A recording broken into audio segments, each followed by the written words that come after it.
combatendo uma guerra que já passou? Olha, acredite, é muito comum encontrar pessoas que estão presas, guerreando uma guerra que já passou, uma luta que não existe mais.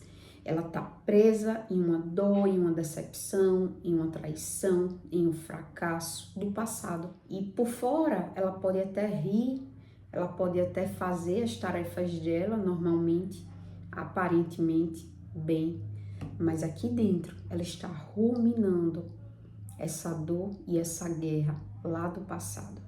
Aqui dentro ela até conversa, mas ela conversa de um jeito mais frio, desatento. Ela está vivendo uma dor e ela está presa, ela está escrava de uma dor, de um acontecimento. E isso é um dos principais vilões sugadores de uma vida bem vivida, de uma vida com leveza, de uma vida apaixonante. Eu quero te fazer um questionamento. Qual pensamento mais lhe rouba a vida? Essa pergunta, você refletir sobre ela é importante, porque a vida de verdade ela é sobre o agora. A pessoa que vive presa ao passado, ela não está no agora. Do mesmo jeito, a pessoa que vive com preocupação demais do futuro, ela também não está vivendo com atenção plena, com amor no agora. Aí, muitas pessoas desperdiçam sua preciosa vida amarguradas com algo que não está no presente. Aí eu quero te contar uma história de uma mulher de 50 anos de meia idade que na época me impactou muito. Ela chegou até mim e disse: eu tenho 25 anos que eu vivo uma crise de pânico, um transtorno de pânico. E a expressão, o olhar dela era de dor, era aquela expressão amargurada, de tristeza crônica. E aí eu comecei a ouvir parte da história dela. Ela tinha sido muito bonita, ainda era para aquela idade, mas imagino que ela era imensamente bonita na juventude. Ela casou com um homem e aí ela emendou, ela disse assim: olha, eu tenho 2 filhos, o meu marido bebeu a vida toda, ele é alcoólatra, ele parou depois por um tempo, ele já me traiu várias vezes, eu não consegui terminar os meus estudos. Hoje meus filhos são casados e o meu marido voltou a beber. Eu não sei o que fazer, eu não aguento mais. Quando eu fui perceber, ela era extremamente amargurada com o fato dela ter escolhido aquele marido. E ela dizia: eu tive tanta oportunidade, por que eu escolhi ele? Por que eu tenho que tolerar, eu não consigo deixar? Imagine só, se no auge da minha juventude eu nunca deixei, por que eu vou deixar agora e viver só? Eu não vou fazer mais isso.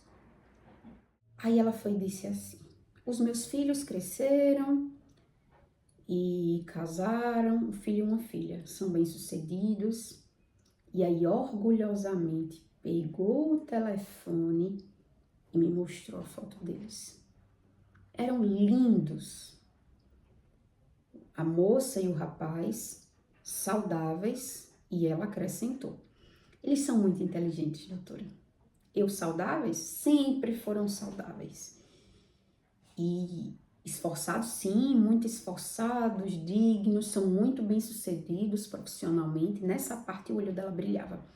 E eu olhei para ele e disse: sabia que a biologia vai explicar por que a senhora escolheu o seu marido?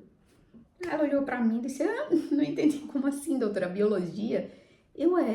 Olha, no auge da sua beleza, no seu auge do vigor físico e hormonal, o nosso corpo é programado para selecionar o melhor parceiro dentro de um cálculo que a gente não sabe que está sendo feito, mas que ele busca simetria, beleza, inteligência, saúde.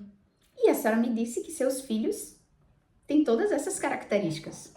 O olho dela brilhou de um jeito diferente, de como se estivesse entendendo.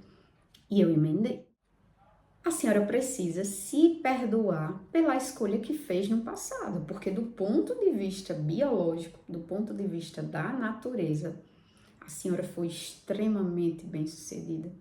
Porque na natureza, em um mundo hostil, a gente busca um homem que seja provedor, que de alguma forma proteja, que ele dê uma genética saudável, inteligente, bonita. Então, do ponto ponto de vista social, pessoal, talvez a senhora não se sinta muito bem sucedida, mas do ponto de vista da natureza e da biologia, a senhora é puro sucesso. Seus filhos são a validação de que a senhora escolheu bem. Ela sorriu naquele momento e parecia que parte das prisões dela e da amargura que ela tinha dela mesma pela escolha que ela tinha feito daquele marido tinha soltado. Ela ficou mais leve e a partir dali ela começou a se perdoar por ter escolhido aquele marido. Foi um dia marcante para ela e foi um dia marcante para mim. Isso é mais comum do que se pensa, da pessoa estar presa a uma consequência, claro, de uma escolha que ela fez em um outro momento, mas dela não se perdoar. Ou ela fica amargurada com ela, ou ela fica combatendo uma luta tentando mudar o outro, ou ela fica combatendo e pensando uma traição, uma coisa que já passou. E a vida escorre, mais amargurada ela fica, mais exausta e menos encantadora, menos amorosa, menos leve. A vida pesa. Então, eu sempre digo que vida é luta, mas cada coisa que a gente faz e abraça de uma forma estratégica e sábia, mais leveza a gente traz para a nossa vida e para a nossa rotina. Então, eu lanço uma tarefa para você hoje. Avalia se existe alguma dor que está te prendendo de ser mais leve, de viver no presente. Avalia neste momento já, após essa aula, porque senão você não vai fazer. Qual pensamento mais suga sua atenção e lhe corrói? Avalia qual guerra você está combatendo que não tem como vencer, porque ela já passou. E olha, eu vou te dizer uma coisa, existe uma técnica simples e poderosíssima para nos ajudar nisso. E principalmente para ter clareza sobre qual vida nós estamos construindo e qual guerra vale a pena travar. E é uma técnica que eu chamo Comece pelo Fim. E este será o tema da nossa próxima aula. Aguardo você!